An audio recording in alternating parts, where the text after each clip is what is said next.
human behavior and juvenile delinquency. Love breakup. As what they said, anger is the result of frustration caused by a sudden breakup and is natural.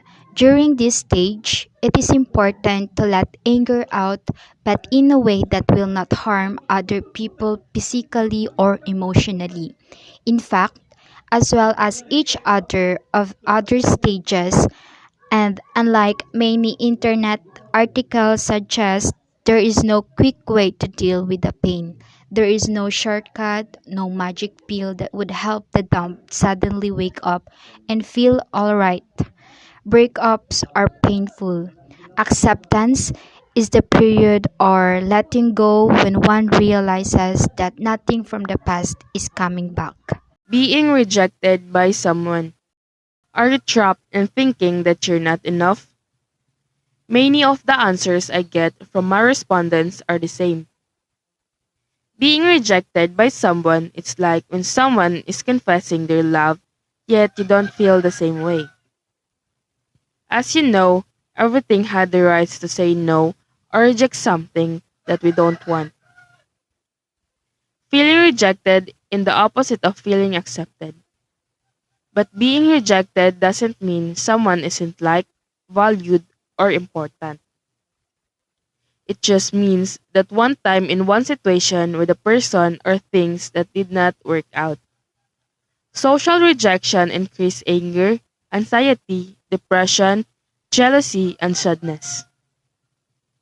It reduces performance on difficult intellectual tasks and can also contribute to aggression and poor impulse controls. Very often, as human beings that we are shaped to believe that our worth is measured by the reaction and behavior of others, that it has to come from an external source.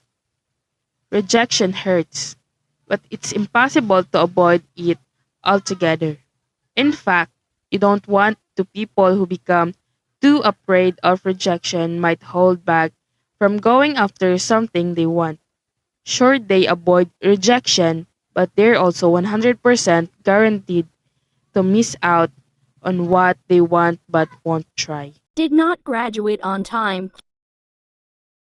Through my interview, indifferent student, they responded when they got frustrated, when they did not graduate on time, they felt sad, shy, or envy for their batchmates who are already marching.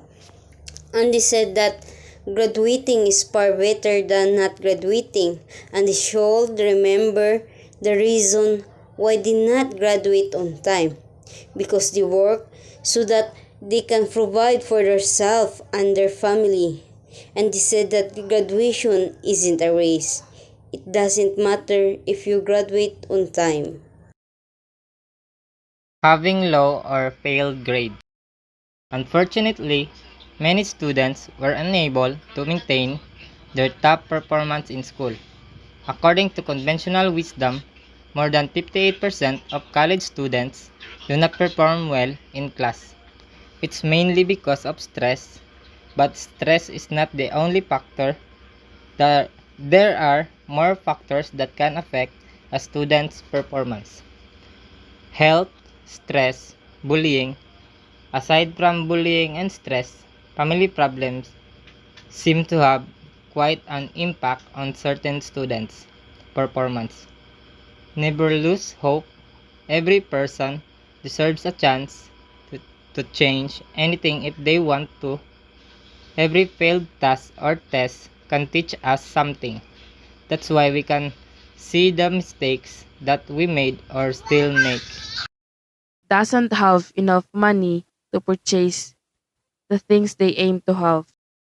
Based on the interview that I conducted, almost of the respondents' response about for not having enough money to purchase the things they intended to have.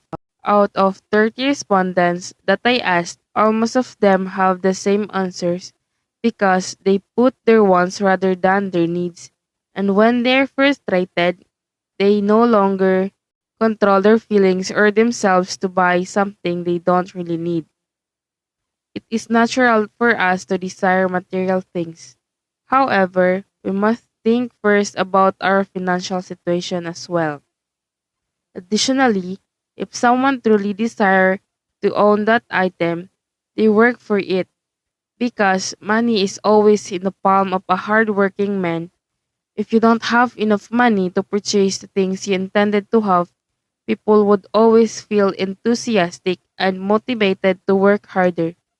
You are eager to find ways to make money until you buy what you want and get what you need.